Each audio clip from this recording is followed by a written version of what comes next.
Hey everyone, it's me, Manny the Dragon Tamer, Team Forbidden, and yeah, I know it's been a while since I've been on the channel. It's just that there's nothing that has come out for, any of my decks up until, recently, because you're gonna see what this is all about.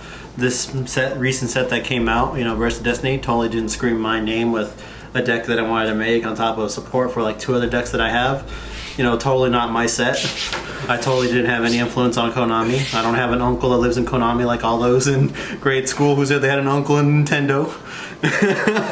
But anyway, so yeah, I'm down from the mountains and here I am bringing you Swordsoul. So let's get to it, shall we? First off, we got our 3 Ecclesias. There's totally nothing wrong with this playset. Everything is fine. There is no spoon in the Matrix. There's but anyway, this is just in there as proxy because for whatever reason we can't find a 3rd copy of this anywhere. Or well, one of our members, Eric, he found someone that has a 3rd copy, but I'm not getting that till later in the day, and I want to shoot this video out as soon as possible because we want to try and keep relevant with the YouTube algorithm of all the decks going around. But other than that, just ignore that this is the Dogmatica one. It's supposed to be, this one. It's supposed to be Miss Virtuous. It's supposed to be the Swordsoul one. So just pretend it's a place of the Swordsoul one. There's nothing wrong in bossing say.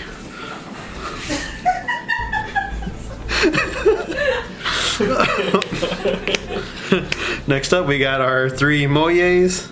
Other than our Ecclesia, this is our main starter of the deck. She's what we like to start off with. She's like what we like to summon Ecclesia off with. She is our free. She's our free +2 because you get the draw when you use her for synchro material, and most of the time you're going to be going into the level 8 Swordsoul. So you're getting a search, you're getting a draw. It's free real estate. Next up we got, let's see, how do you say this? Long Yuan. 3 of our strategist here. So he tends to be the card you search out with Shi Jiao. Because then he goes into our 10s, which could be the level 10 Swordsoul, the Baroness, hell, if you're even desperate enough, Ready Rose. Anything is a negate if you're desperate enough. Fun stuff.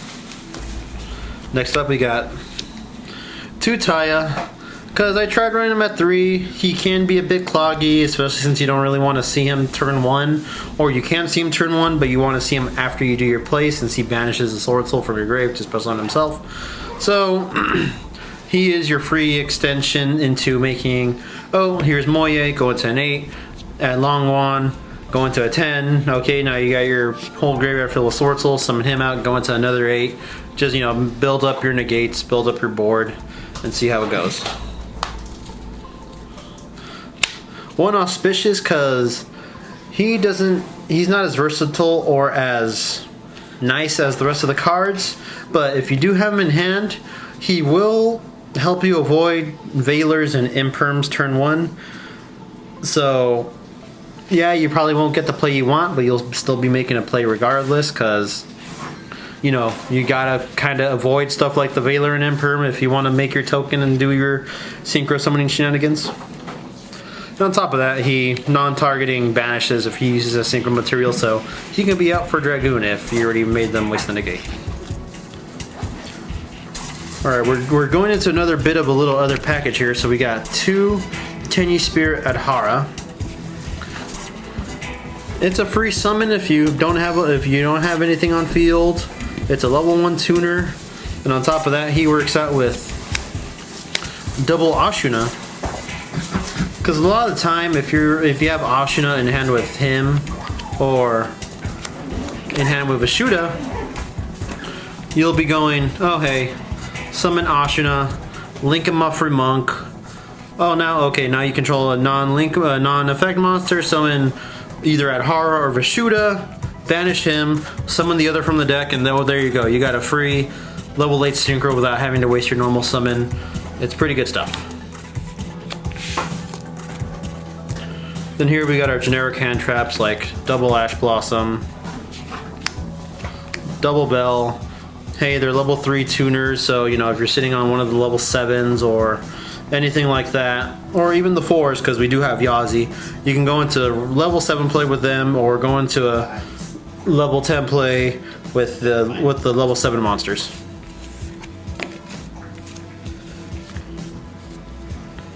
Next up, we got our Rhoda of the deck, 3 emergence.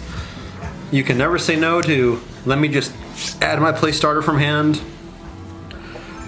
And on top of that, all of these cards usually tend to have effects when they're banished. This one, I believe, okay, this changes the level, so it's not as versatile as others who can summon the token and get your plays going if your opponent tries to stop you in any way. 2 Pod Desires, because a lot of people tend to be sleeping on the level 10 Swordsoul, but he's basically a worm version of Grand Maju, where it's like, hey, I'm getting bigger as stuff are banished while lowering my opponent's stuff. I mean, you're like, hey, let me make my guy a 4,000 beat stick while decreasing the other guy's stats by 1,000. You can never say wrong. Why only 2 instead of 3? Because I don't want the desires into desires. Enough said. After that, if you want a bit more consistency, we got Vessel of the Cycle. You know, we're sending worms to our graveyard so we can basically keep any plays we want going, or hell, even add stuff like our 10E monsters to start a play or push anything past that we need to.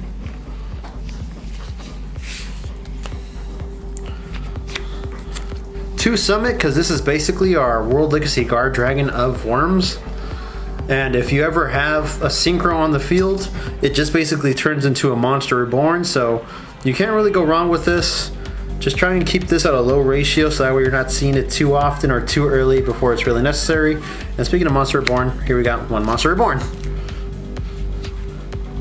1 Feather Duster because we don't like back row. And then 1 Call by the Grave because we do not like hand traps. After that, this deck likes to banish, so 3 Ice Dragon's Prison. So we'll get to interrupt your play only to activate the level 10 Swordsoul's effect and banish even more. So it's banish on top of banish on top of banish. What are you gonna do about it? Then on top of that, we got 3 Blackout, because this is basically the worm version of Icarus Attack. We like to pop everything. Everything of last year and this year is basically getting an Icarus version, an Icarus Attack version of itself. Ogdoadix got the freaking tribute from, was it Tribute to the Offering for reptiles. Worms got this. Wing Beast got Icarus Attack. Dragons got Guard Dragon, Cloudaclysm. Everything is getting an Icarus Attack. You get an Icarus Attack. You get an Icarus Attack. Now these get an Icarus Attack. Onto the extra deck. We got 2 Monk of the Tenyis to facilitate our Monk support, or our Tenyi support, and 1 Shaman because she's basically another monster reborn for worm monsters, so you can't exactly go wrong with that. 1 Yazi and 2 Boxia. He's nice to have because he tends to not really be able to, what is it? Cannot be targeted by opponent's card effects, so he's a pseudo Dragoon, and on top of that, he replaces himself when destroyed, so that's not that bad. And then with these guys, if you're ever using them for a Synchro A play with Taya and the token, they're both considered different attributes, so you're spinning multiple things back when you're bringing him out. So it's a good way to out boards alongside with Vishuda and other cards like that to get rid of any annoying cards or plays that your opponent has. 2 Chi Zhao and 2, let's see, how do you say it? Cheng Ying. He's your negate and searcher on summon. Then this guy is basically a pseudo Thunder Dragon Titan where you can just banish your stuff to negate his destruction. On top of that, when something's banished, he banishes something else. This guy is a Titan and a Ice Dragon's Prison all in one. This is a real nice card to have. I facilitated my deck a bit to kind of revolve around mainly bringing him and him out, so that way it's like, oh, we got the negate, oh, I got the banish. Come at me.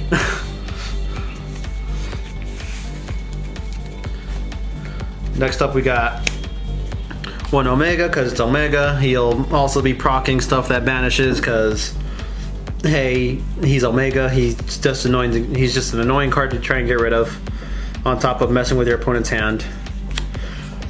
Draco Berserker Tinyi, because you know, banishing cards from banishing any monsters tends to be the way to go now, especially with stuff like Phoenix Enforcer. Oh, I'm gonna chain to pop. Oh, I'm gonna chain to banish you instead. How you gonna come back now? Dragite, because we do have Moye, so it does facilitate her negations. Baron, because generic level 10 that Omni negates. And then Ruddy Rose, because it's Ruddy Rose. It's nice and pretty and it negates. Hey, no, stop. No. I know it's your baby, but still. No.